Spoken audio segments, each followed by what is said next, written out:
Hello, and welcome to the What, When and Why podcast. I'm here interviewing adults doing lots of different jobs to understand how their school and university choices have and have not impacted their careers. There are so many decisions we need to make about our education. Hopefully, the discussions give you some helpful thoughts, and most importantly, they should reassure you that there's no reason to stress over every single little decision.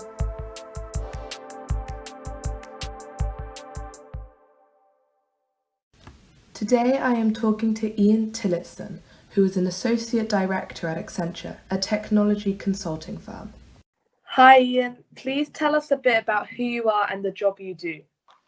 Right, good to be talking today. Yeah, so my name is Ian Tillotson. I live up in the north of England, in Northumberland, with my family. I sort of work for Accenture, which is a big an IT services company. I've worked for Accenture for quite a long time now, nearly 24 years. So pretty much a career IT person. My job, so as I mentioned, I work for Accenture. It's formally based in Dublin, in Ireland, but actually operates in many countries around the world. Originally formed out of America. I work out of the Newcastle Technology Centre, so the office in Newcastle. But the work I do has all been around work on big IT systems. So for me, that's in the public sector, so central government. So things like tax, pensions, national insurance, that kind of area. The type of work that I do, it's managing big IT delivery projects and doing that type of work. Have you always worked for Accenture? Well, since I left university, yes, it was the first job I had since leaving university. But actually, prior to university, I had when I was at school. In my last few years at school, then I was lucky enough to get the chance to.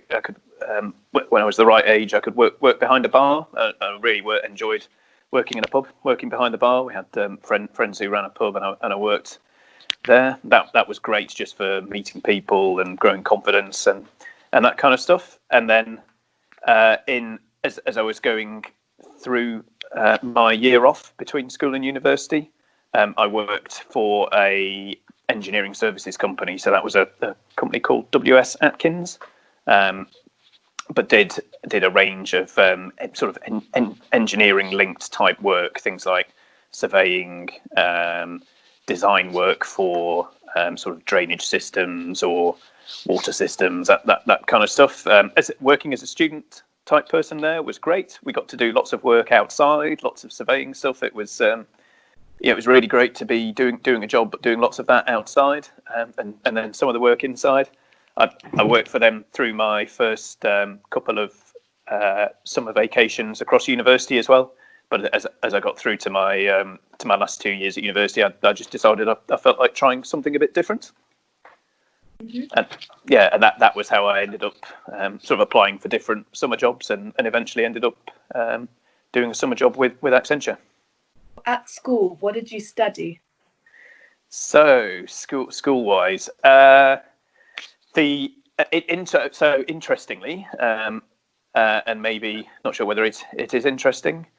I was the first year that did GCSEs.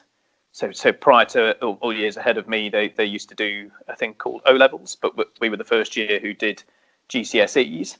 I did quite a range across the GCSEs, across the science and art subjects, but a pretty standard set, I think of 10 GCSEs. Interestingly, one of those was, so languages wise, I did Russian.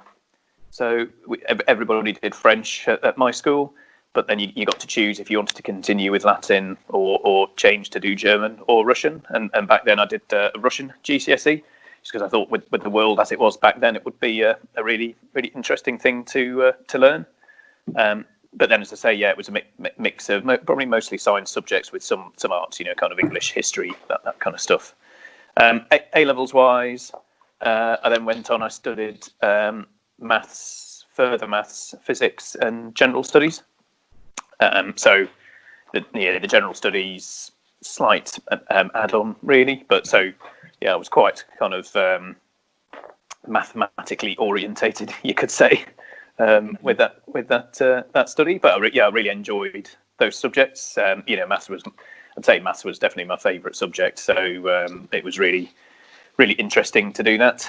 And then as I moved on to university, really I have to say I wasn't sure exactly what I wanted to do sort of through university or even beyond university at that stage. So with the fact that my background was all in sciences and sort of STEM type subjects, I wanted to take a fairly generalist route for studying. So I studied engineering at university, which was an area I just thought would be but really useful and then applicable in multiple different ways after university. To do your job, what skills are required? Wow, that's a good question. Thinking about this, so number one skill for myself, and this is a tricky one to learn, is common sense. I mean, I would just applying common sense in everything that we do, whether it's in a job or outside of work, is something I would really recommend. Is really important. But then other key things, I think a constant desire to learn, so to learn new things. Really skills for me in sort of logical analysis and problem solving. What approach you can take to that kind of problem solving type activity. I think really, for working in my arena, a real appreciation for technology and for IT, for information technology. So, the principles of technology, how it can apply to every aspect of life and business, and how everyone operates to date. And I think the different terms and roles and that kind of stuff. You don't need to be a deep IT specialist in any particular area, but really understanding those IT principles is important, and you can take a lot can be taken from that, from a broad range of subjects, and then off the back of that, it's sort of training your the way you think and your mind to be like an inquiring mind. So always recognizing that it's not always possible to know everything. So then learning about the technique of how you find out about something that you don't know anything about, and what are the different approaches you can take to doing that. That's cool. And how has what you studied helped? From what I've studied, it taught me even seeing like really difficult questions through my studies or difficult things to learn is don't be worried, don't be daunted by it. It's actually the best learning you get is learning from mistakes that you've made. It's absolutely fine to make mistakes. It's actually almost in many ways the quicker you can just do stuff, try it, make a mistake, learn from it, and then apply that going forward. It's actually that sort of feedback cycle is really beneficial to apply in a broad range of things. I think that the challenge is not to let that get you down. So for me at work, we get big problems, or things that can seem like big problems, and you kind of think, well, what am I going to do with this? And it's about breaking those all down then into smaller chunks, and breaking each smaller chunk down into then the smaller items, understanding how they link together, and then just working out what are all the little things that we can do to address those small items, and how all that then help us address the big problem. So I would say, learning not to be worried about things appearing really difficult, it is a big challenge out there, but just big challenging world. But just to learn, to be happy learning from mistakes and applying that, and it's absolutely okay and fine to do that. Good. And as you think about your life and like your career, like coming up to now, what advice would you give to a 15-year-old you? Wow, a 15-year-old me. I would say don't be worried about trying anything different, even if you think it's something you might not like. Don't be too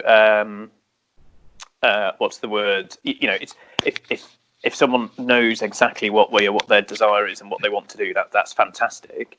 But at 15 years of age, also it's absolutely fine to not really know what you want to do, and to feel in that way. That's totally natural and totally understanding. And actually, what I would say is it's then about trying different things and seeing what you like, and trying different things out for a period and seeing what you don't like as well. And that's the best way to find out if different things work for you. So the advice I would give there is there are no bad subjects and no bad things to learn. Whatever, if it's something that you're happy about and enthusiastic about, that is super helpful. And you don't know if you will really like something unless you've tried it. Thank you very much for your time and your thoughts. They were very interesting. Okay, that's a real pleasure. Thank you for taking the time to do this interview today. So that was Ian Tillotson, who has worked at Accenture for most of his career. Ian talked about the importance of common sense and a desire to learn, so you are not daunted by new things and are always willing to try something different. Thanks for listening to this episode of the What, When and Why podcast. The next one's coming soon. Keep track at whatwhenandwhy.podbean.com.